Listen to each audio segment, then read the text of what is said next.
কি বলবেন মানুষের উদ্দেশ্যে? সবাইকে উল্টো রথের শুভেচ্ছা আর বড়দের আমার প্রণাম জানাই।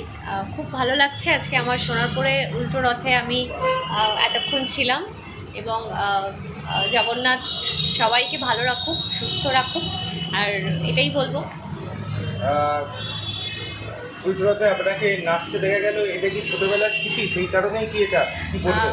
অবশ্যই ছোটোবেলার কথা তো মনে পড়ছেই, কারণ রথ রথ এমন একটা জিনিস যে ছোট থেকে বড়, মানে 8 থেকে 80 সবাই রথের উৎসবে মেতে ওঠে। এবং রথ মানেই রথের মেলা। ছোটোবেলায় মেলায় যাওয়া, রথ সাজিয়ে ঘুরতে বেরোনো, পাঁপড় ভাজা খাওয়া, সব কিছুই খুব ভালো স্মৃতি।